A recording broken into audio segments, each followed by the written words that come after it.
예, 오늘 강의도 어제 연속해서 금강경 17분 구경 무아에 대해서 계속 해보도록 하겠습니다. 자, 어제 강의했던 내용이 뭐였죠? 보살에 대한 개념이었죠. 근데 우리는 보살에 대한 개념을 이야기할 때 그냥 희생, 봉사 이런 것만 알았지, 원래 보살의 그 어원 자체가 보디사트바고 그것을 음사하며 한자음으로 표기하면 이제 보리살타인데, 그 보리살타가 보리는 깨달음이고 살타는 중생이라고 했죠. 그죠? 그래서 그 의미 자체가 깨달음을 추구하는 중생이란 뜻도 되고 깨달은 중생이란 뜻도 됩니다. 그래서 이것을 좀 더 풀었으면 상구보리, 깨달음을 추구하는 보살은 깨달음을 추구하는 중생이란 뜻은 상구보리입니다. 먼저 깨달음을 구하고, 그리고 깨달은 중생의 의미는 깨달았으니까 회양해야 되니까 하화 중생, 중생을 구제한다는 뜻입니다. 그런데 자, 우리 여러분들 다 보살이잖아요. 자, 근데 보살님 제가 하지만 보살의 행을 하지 아니하는 이유는 보살이라는 개념을 정확하게 모르기 때문에 안 해요. 제가 항상 그러잖아요. 보살님들이 행하지 않는 것은 보살이라는 개념이 있지 않습니까? 내 것으로 안 만들었기 때문에 행하지 아니한다고 제가 안 했습니까? 그래서 이 보살의 개념, 상구보리 하와 중생을, 이게 상구보리 하와 중생이라는 이 말은 대승불교에서 수행자들이 추구하는 수행의 목표가 상구보리 하와 중생입니다.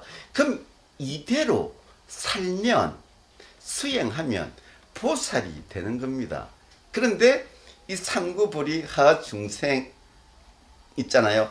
이대로 보살행을 하지 아니하는 것은 이 상구보리 화하 중생이 아직 내 것이 안 되었기 때문이에요. 그래서 이것을 내 거로 만들어야 돼요. 그럼 내 거로 만들기 위해서는 제가 어찌하라고 했습니까? 나만의 개념으로 있잖아요. 재해석해야 됩니다. 말 그대로 경진에 나와 있는 그 문구 그대로 위로는 깨달음을 구하고 아래는 중생을 구제한다, 이런 개념으로 해석하지 마시고 나만의 개념으로 해석해야 돼요.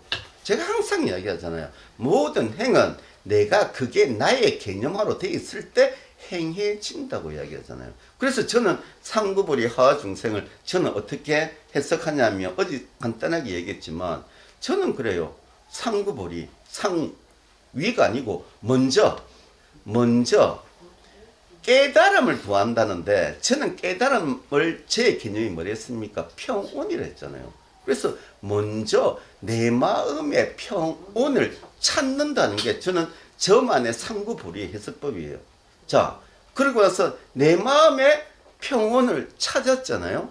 그럼 이제 하화 중생을 하면 됩니다. 그럼 하화 중생이 뭡니까? 그게 말 그대로 있잖아요.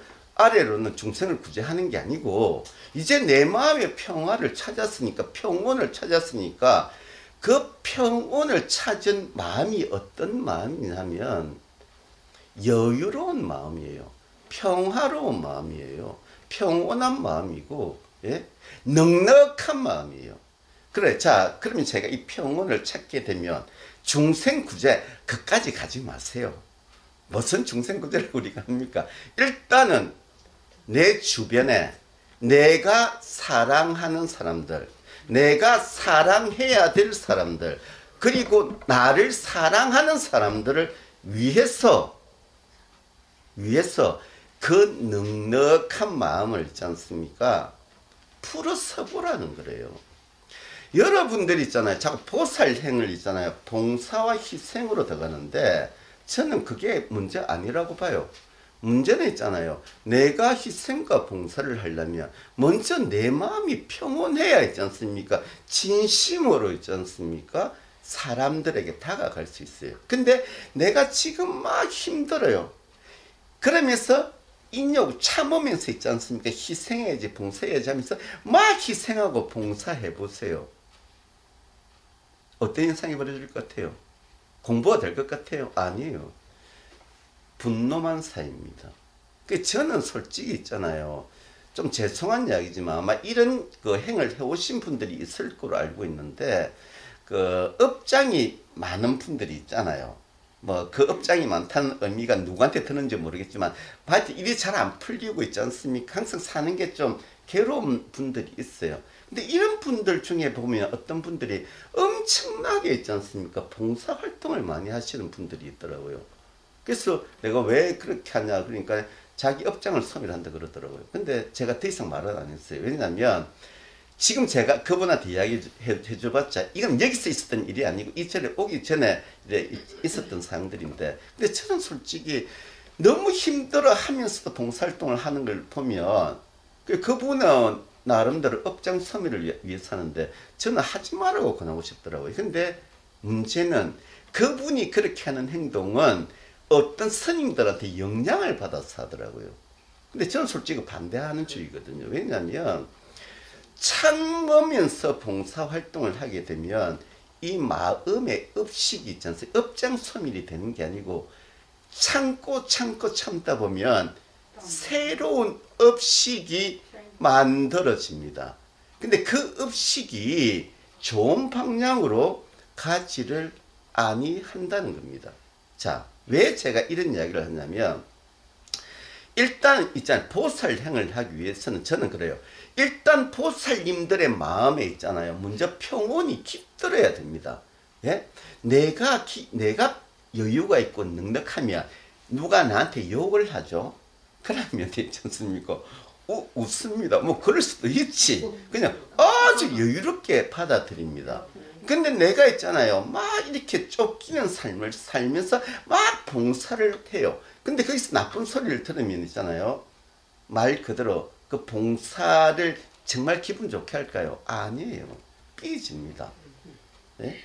그 저는 그래요. 일단 진짜 베품은 내가 평온해야 그 베품이 전달이 됩니다. 근데 내가 참고 참으며 사는 거는 있잖아요. 실질적으로 우리가 말하는 하중생이 안 돼요. 자, 그런데 왜 우리는 있지 않습니까? 자꾸 업장 소멸을 하는 과정에서 있잖아요. 참는 것을 이렇게 있잖아요. 그 미덕으로 생각하냐면 그게 여러분들이 불교 교리를 잘못 알고 있어서 그래요. 물론 제가 이러면은 좀 욕들을 먹을 수도 있는데, 근데 저는 교리대로 이야기를 해볼게요.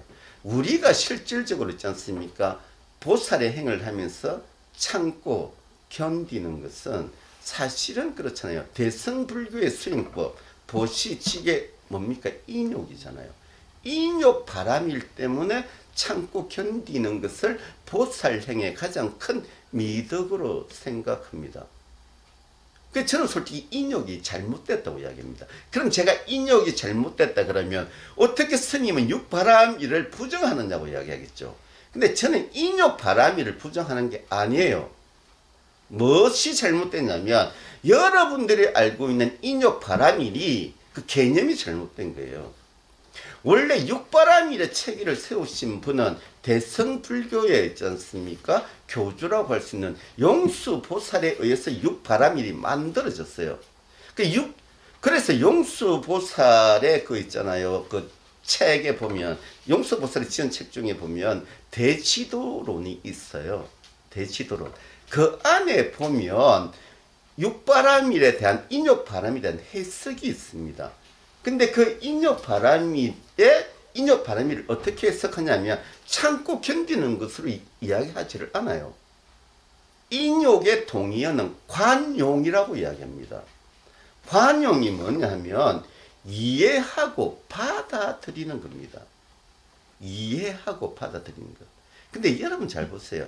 이 말의 의미가 뭐냐면 이해하고 받아들인다는 의미가 뭐냐면 보살님하고 내하고 있지 않습니까? 다릅니다. 다른 삶을 살아왔어요. 그래서 어떤 문제에 대해서 이야기하면 반드시 서로 다른 이야기를 합니다.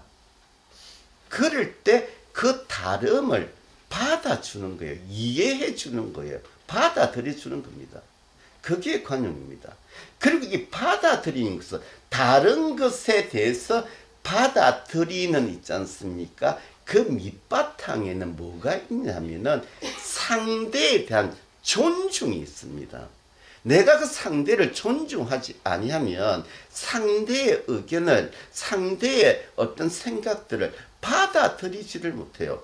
여러분들이 실질적으로 다 다투는 이유가 뭡니까? 다름을 인정하지 않기 때문에 그래요. 항상 내게 맞다고 이야기하잖아요. 그래서 제가 그 3분의 그 대성정종 이야기할 때, 아상, 인상, 중성, 수자성 이야기할 때 상의 개념을 어떤 식으로 이야기하냐면, 자 보세요. 보살님들이 항상 생각할 때 나는 생각이 발다. 내가 생각하는 게 정답이야. 이런 생각이 강하면 강할수록 제가 뭐라 그랬죠? 상이 제일 강한 사람이라 이야기했잖아요. 여러분 이거 아셔야 돼요. 진짜 나는 내가 생각하는 게 다 바르다 생각하면 그게 사실은 아집이에요. 예? 그러니까 보살행을 하려면 여러분들이 기본 바탕이 뭐가 되어야 되냐면 상대에 대한 존중이 있어야 됩니다. 이 존중은 있잖아요. 권력 있고 돈 많은 사람에 대한 존중이 아니고 같은 생명체로서 있지 않습니까? 존중해주는 그것이 있어야 돼요. 그리고 사람을 설득하거나 사람을 교화하려고 하면 나를 믿어야 내가 교화할 수 있는 것 아닙니까? 그럼 나에 대한 믿음을 어떻게 그 사람한테 만들어줘야 됩니까? 하나밖에 없어요. 상대를 존중해주면 그 상대는 저를 믿어주게 됩니다. 네? 그래서 제가 사실은 있잖아요. 계속 상을 버리라 하는 게 지금 보살행도 결국은 보살행이 되려면 이때까지 2분부터 16분까지 계속해서 상을 버리라 상을 버리라 상을 버렸을 때 그게 상을 버리게 되면 타인에 대한 있지 않습니까? 존중이 일어납니다. 왜냐하면 존중이라는 게 받드는 게 아닙니다. 상대가 이야기하는 것을 이해하고 받아주는 거예요. 근데 그것을 당사자의 입장에서는 나에 대한 존중으로 받아들이는 겁니다. 여러분들이 있지 않습니까? 많이 베푸는데 그 사람들하고 있지 않습니까? 이게 관계가 내가 생각하는 만큼 친밀해지지 않으면은 여러분들 스스로 반성해야 돼요. 그게 뭐냐면 여러분 스스로가 상대에 대해서 있지 않습니까? 존중하는 부분이 약했기 때문이에요. 근데 그 존중의 의미를 내 관점에서 보지 마세요. 상대방의 관점에서 보시라는 겁니다. 예? 대부분 존경받는 사람들은 있잖아요. 왜 예수님이나 부처님이나 이런 분들이 존경받겠습니까? 말 그대로 상대를 존중해 주면서 교화를 시켰기 때문에 그래요. 그러니까 여러분들이 아셔야 될 게 보살행의 근본은 있지 않습니까? 말 그대로 참으면서 봉사하는 게 아니에요. 상대를 먼저 받아들이고 존중해주는 거기서 보살행의 시작이 되는 거예요. 그래서 하와 중생이라는 것은 먼저 내가 남한테 배려를 하고 있잖아 이해를 하려면 먼저 내 마음이 평온해야 됩니다. 내 마음이 여유가 있어야 돼요. 근데 내 마음의 여유는 하나도 안 찾고 뭐 자꾸 보살행을 한다 그럽니까? 그래서 저는 항상 이야기하는 게 공부를 먼저 하라고 하잖아요. 상부보리를 먼저 하라는 겁니다. 내 마음의 평안을 먼저 찾아야만이 보살행이 가능한 겁니다. 여러분들이 업장섬이라 한다 치고 봉사하는 거죠. 그거 탐욕이고 욕심이에요. 왜? 내 업장을 있잖아요. 동사로서 풀게 되면 복이 오겠지 하는 겁니다. 그러다 보니까 참고 가자. 근데 그 참음이 결국은 화가 돼버려요. 내 마음에 화로 쌓이기 시작합니다. 그게 업식이 됩니다. 그럼 그 화가 다음 세상에 태어날 때 화를 가득 갖고 태어납니다. 그래서 사람들을 안 믿고 법을 안 믿고 더 나쁜 있잖아요. 다음 생이 열리기 시작하는 거예요. 예? 그래서 모든 보살행은 일단 나의 수행이 먼저 돼야 돼요. 근데 그 수행이 앉아가지고 있지 않습니까? 이렇게 하는 게 아니고 그냥 내 마음에 평화를 찾으세요. 그게 찾으면은 그 평온이 오죠. 그러면 여러분들이 사랑해야 될 사람들, 여러분을 사랑하는 사람들에 대해서 있지 않습니까? 여러분들이 그 베푸는 게 엄청나게 있지 않습니까? 효과를 발휘하게 됩니다. 그런 관점에서 제가 지금 말하는 이런 보살행의 관점에서 있지 않습니까? 17분의 본문 중에 제가 그 17분 처음 들어갔을 때 했던 말이 있을 겁니다. 열애가 얻은 가장 크고 높은 바른 깨달음에는 진실도 없고 거짓도 없다. 이것을 이해하게 됩니다. 이 말이 뭐냐면, 자, 우리는 그래요. 모든 행을 할 때 여러분들은 어떻게 행동을 결정합니까? 아, 이거는 옳으니까, 이거는 나쁘니까 안 하잖아요. 여러분들은 행동을 할 때 이미 정해놓고 합니다. 정해놓고. 그래서 여러분들 그래, 이건 옳으니까 내가 하는 거야, 이건 그러니까 안 하는 거야. 여러분들은 그래 이야기하지만 저는 천만의 말씀이라고 이야기합니다. 여러분은 옳기 때문에 행동하는 게 아니에요. 나한테 유리하니까 하는 거예요.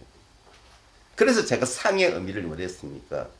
나에게 나에게 이익이 되는 것만 내가 있잖아요. 선택하는 욕망이라고 했지 않습니까?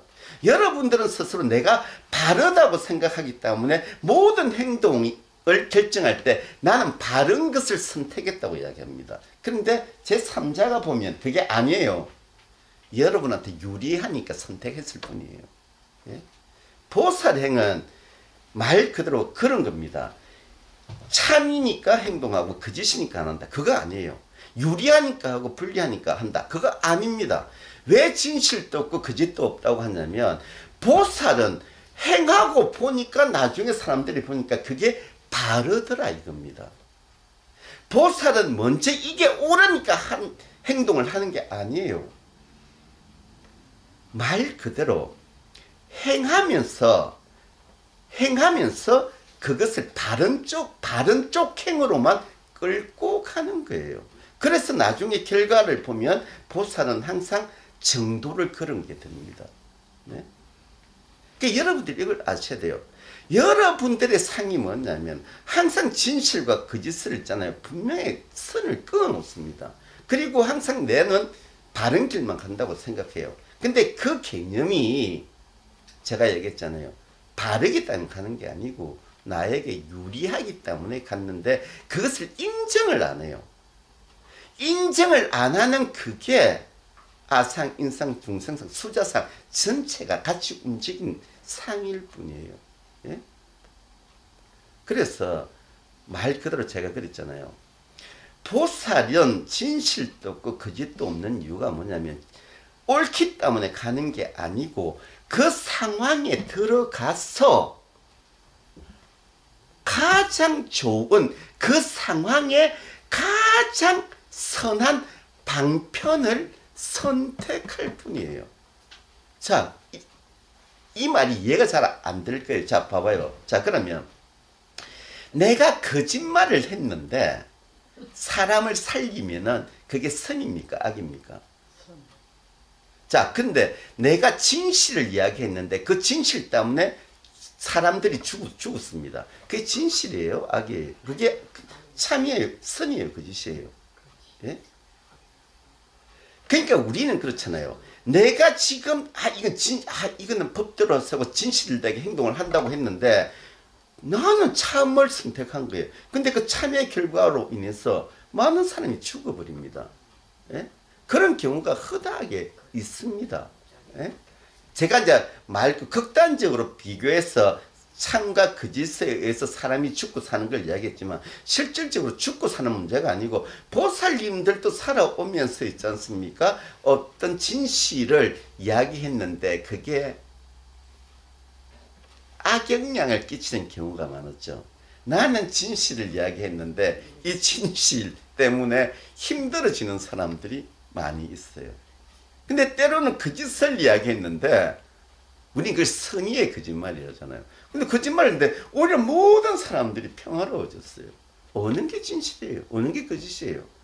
이거는 진실도 거짓도 없습니다. 보살은 그 상황에 보니까 이거는 거짓말을 해야 모든 사람들이 평온할 거라는 그 생각되면은 그 상황에 맞게끔 방편이라는 거짓말을 선택한 겁니다. 그래서 보살의 행은 미리 선과 악을 구분하지 않아요. 그래서 진실도 없고 거짓도 없다는 겁니다. 그 상황에서 가장 최선의 선택, 그게 우리가 말하는 부처님의 방편이라는 겁니다. 그게 또 다른 말로 하면 보살 행이 되는 겁니다. 그리고 그런 거짓말이 때로는 아까 이야기한 대로 하와 중생 모든 사람들을 구제한다는 이야기입니다. 그러니까 제가 항상 이야기하잖아요. 개념이 중요하다고. 개념, 우리의 모든 행동은 내가 가진 개념에 의해서 결정되는데 그 개념이 편이 없다게 흘러가거나 아니면 내가 그 개념을 똑바로 있지 않습니까? 알지 못할 경우에는 그게 여러분들이 생각하는 방향으로 가는 게 아니고 반대 방향으로 간다는 겁니다. 그래서 제가 개념을 자꾸 확장하라고 하는 겁니다. 확장하게 되면은 그 상황에 맞는 있잖아요. 방편들이 막 나오는 거예요. 그게 지혜입니다. 방편을 바로 쓰는 게 지혜입니다. 내가 생각하는 게 지혜가 아니고 우리가 어떤 사람에 대해서 지혜롭다 했을 때 어떤 걸 보고 지혜롭답니까? 말을 잘해서 지혜롭답니까? 아닙니다. 이 사람 별로 말도 없는데 어떤 행동을 딱 하는 것 보니까 그 행동으로 해서 있잖아요. 많은 사람들이 편해져요. 그럴 때 지혜로운 사람이라고 이야기하는 겁니다. 예? 그래서 지혜롭다는 것은 그 상황에 맞는 방편의 행을 적절하게 있잖아요. 취해 나갈 때 그게 지혜고 그게 그 지혜의 완성을 행하는 사람을 우리는 보살이라고 하잖아요. 그죠? 그러니까 상구보리 하와 중생을 법이나 진리나 이런 개념으로 찾지 말고 저처럼 상구보리는 내 마음의 평화를 구하는 거고 그리고 하와 중생은 그 마음의 평화를 얻어서 넉넉해지면 보살님들하고 이야기를 하다 보면 저는 그렇잖아요. 그냥 제 뭐 인상이 좋은지 나쁜지는 모르겠지만 그냥 이렇게 편안하게 웃으면서 이야기를 하는 거예요. 근데 제가 만약에 짜증이 있다 그러면 뭐 이게 제가 웃으면서 이야기가 되겠습니까? 그죠? 그러니까 보살의 개념은 상구보리하와 중생인데 이 개념을 보살님들에게 맞는 자신의 개념을 만들라는 겁니다. 제가 이분을 강의할 때 계속 그 이야기했습니다. 기억나죠? 제발 개념을 자기화시키라고. 내 걸로 만들라고. 부처님의 깨달음을 가져오지 마세요. 나의 깨달음에 대한 개념을 만들라니까. 나의 자비의 개념을 만들어요. 부처님의 자비의 개념을 만들지 마세요. 그건 못 따라갑니다. 예? 그 따라가다 보면 가랭이 찢어져요. 예? 나의 개념을 만들어 보세요. 그리고 그 개념은 고정된 게 아니라 하였잖아요. 공부가 깊어가면 깊어갈수록 나의 개념도 더욱더 깊어지고 넓어지고 확장되어 가는 겁니다. 그게 공부입니다. 그게 보살이 가야 될 길입니다. 예, 오늘 강의는 이것으로 마치겠습니다.